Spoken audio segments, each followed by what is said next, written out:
Hello, my name is Anya, and today I will be discussing the facets of abortion through exploring the impact on women from the profile of the people in control of abortion access.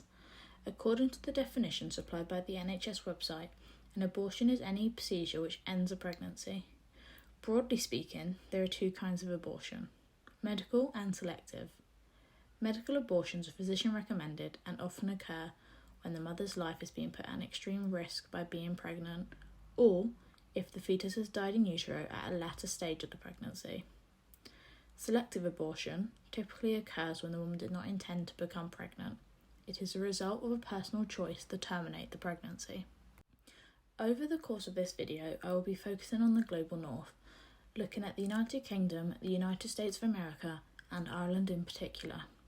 As of the most recent statistics, the average age of a UK MP is 51 years old, and there are 425 male MPs compared to just 224 female MPs in Parliament.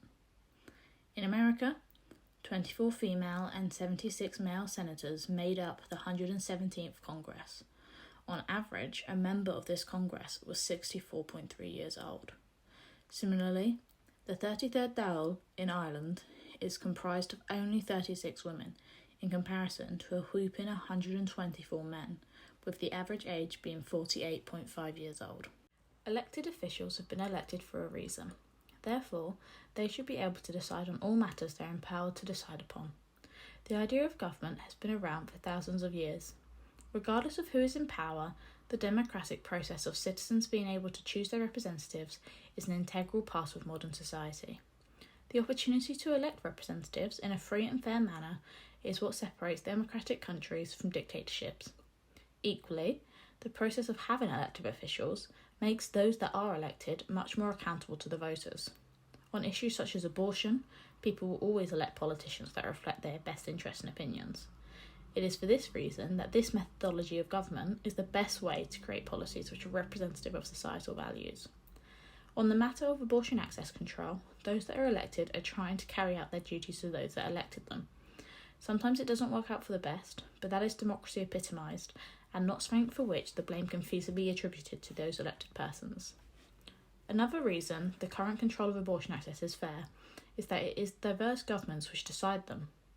It is important to have so many different types of people decide on topics which affect such a large portion of society. Whilst it would in fact be hyperbolic to state that governments are completely reflective of their respective societies, the increasing level of diversity is always going to serve communities better in the long term. One of the understated benefits to having a more diverse government is an increased voter turnout. People are more likely to vote when they see people that look like them as viable options. Furthermore, despite the majority of governments globally being classified as non-childbearing persons due to many factors including age and gender, they will all have specific experience which will positively inform a collective response to the issues at hand, regardless of their different opinions. On the matter of controlled abortion access, typically is an issue held in much higher regard by women. As such, they will tend to vote for women to be in control of it. This is evident by a collective 31.2% female government across the UK, US and Ireland. Whilst it is true that the people in government have been rightfully elected, the voting system in many countries is extremely flawed. For instance, not everyone has the right to vote, not everyone chooses to vote, and finally, not everyone who does vote should be voting. Other than the obvious age-related restrictions, in the UK, a convicted prisoner, either imprisoned or waiting to be imprisoned, will not be allowed to vote. Equally, anyone living in the UK with foreign citizenship cannot vote. This constitutes approximately 16% of the UK population not being allowed to vote. Despite 69.6% of the Irish population being allowed to vote, only 43.8% of the population turned out at their last election. There are many reasons for such a poor turnout, some of which include being disillusioned with politics and not feeling like they know enough about the issues at hand to vote on them. Over in the States, there is a rapidly increasing disinterest with politics as a whole.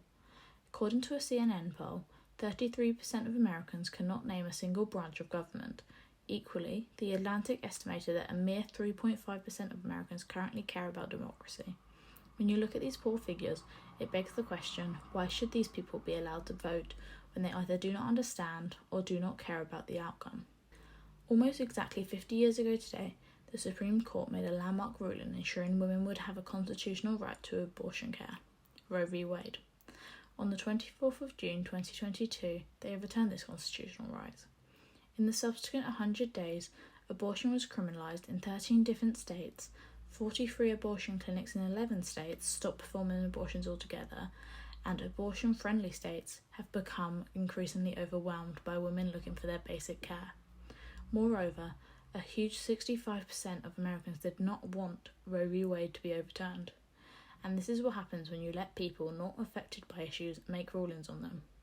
To summarise, there are two sides to the debate on the control of abortion access. It is currently fair versus it isn't. On the one hand, it can be argued that regardless of the profile of government officials, they have democratically been elected and therefore the systems of who controls abortion access is as fair as it could plausibly be. Equally, when looking at the government profiles of the United Kingdom, the United States and Ireland, it is evident that the diverse composition of those deciding matters of abortion access are representative of almost every possible opinion regarding the argument from both sides. However, the converse side of the argument is to say that the way voting is carried out across the three countries of interest is incredibly flawed. Therefore, despite the fair elections, the democratic process on the whole is unfair. Furthermore, even when you have the diverse panels, such as the justices that voted to overturn Roe v. Wade, which were 20% female and 20% African American, and they still ended up with a verdict that upsets the majority of their society. So, when exploring the impact to women from the profile of the people in control of abortion access, there are many questions you have to reflect upon. Do pro-choice, pro-life opinions have any place in the debate about abortion access? How can governmental bodies become more reflective of society when there are so many barriers for anyone who is not a white middle-aged man? And finally, should men have a say in who can get an abortion?